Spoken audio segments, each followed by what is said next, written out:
Hi, this is Martin from Arcanum Vita, and with your astrological comment for the week ahead. It's a pretty major week this week. A lot of change going on in the sky. Just wanted to say, like, if at any stage you feel a little bit overwhelmed by the current process that's going on, that you would not be alone, because the energy that we're in and living under, and the challenges that are being brought forward at the moment are unprecedented for our lifetime and those that are on the planet. Basically, I think you'd have to be at least 250 years of age to have seen anything like this before. So, just hang in there, be good to yourself, and roll with it where possible, because it will all make sense. So the first things that's sort of happening is that the planet's changing signs this week. We've had Mercury change signs from Taurus into Gemini. So Mercury is the planet of communication and exchange and interplay and thoughts and commerce and those types of things. So in Gemini, it's at home, so things are going to start speeding up. Thoughts are going to start speeding up. Communications will start ramping up. There'll just be a lot more activity going on now that it's moved from fixed Taurus into mutable air of Gemini. So just be aware of that. That's things are definitely going to sort of liven up, and just take it easy. Make sure you sort of don't get too caught up in your head. Don't get sort of too confused around all the different things happening. Take walks, ground the energy, and just give yourself some time here and there to let things flow, and do a bit of meditation or quiet reflection, and just allow yourself to discharge from time to time, because that's one of the things that could go on with Mercury and Gemini, is just a lot more activity, and that can just wear us out on the nervous system level. So make sure you sort of keep well rested and hydrated, and just take it easy. Mars moves now into Pisces.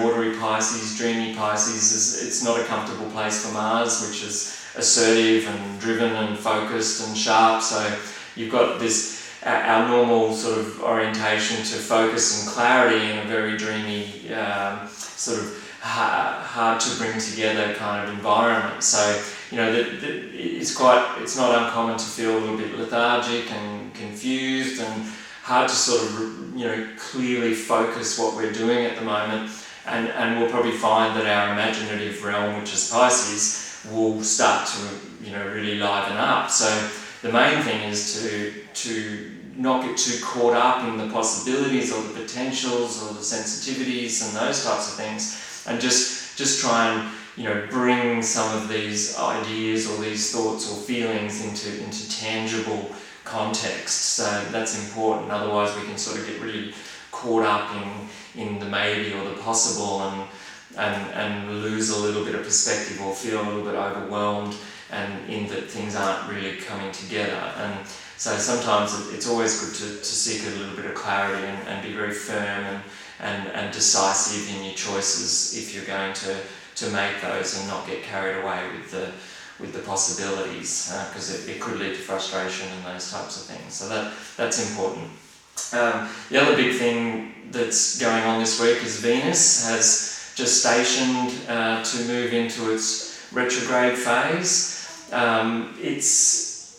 Venus does a retrograde around about every 18 months, and it's got this wonderful cycle where it sort of retrogrades on the same point every 8 years. So if you look back from now, it last retrograded in Gemini back in around about 2012. So if you sort of think back to that time, it will give you a bit of a feeling as to the kind of things that it might imply to, and all that sort of thing. So Venus rules our value, our manifestation, what we bring together, how we sort of apply cohesion to the world. And in Gemini, it's to do with communication. So the big thing about this retrograde, I feel, is that we're all sort of about to go through this process where we're going to have a re-look at the way we communicate, and the way we communicate in relation to our values, or what we're trying to bring into cohesion.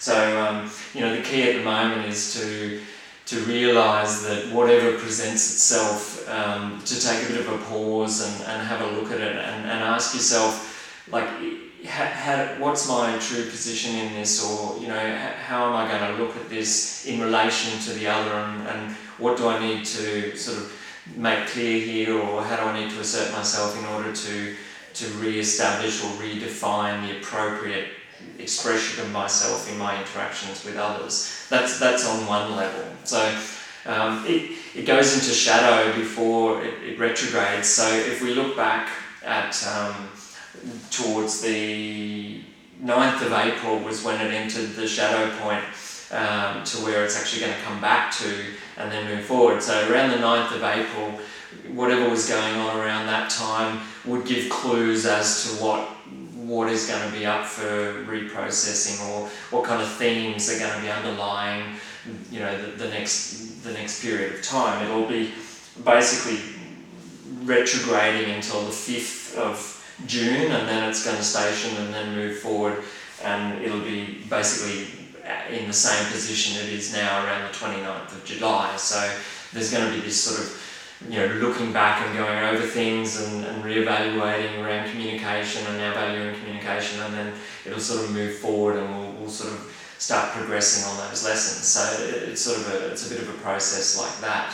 So that's happening. It's a pretty interesting retrograde too, because as it goes into retrograde, it's going to form a square or a hard aspect to Neptune. So a lot of the feeling that might start coming up now is this sort of real confusion around our communication, and in Gemini it's our interplay and how we react to each other and how we even connect to each other. So that we're probably all starting to be really made aware of this sort of formlessness around our interplay in the world at the moment. So it's important not to feel lost in that and make assumptions at the moment, or react too quickly to whatever's being impressed upon us, and just use the positive expression of Neptune and just allow yourself to trust your intuition and feel it out, and know that you know the right feeling. So it's almost like trust your gut at the moment, rather than trying to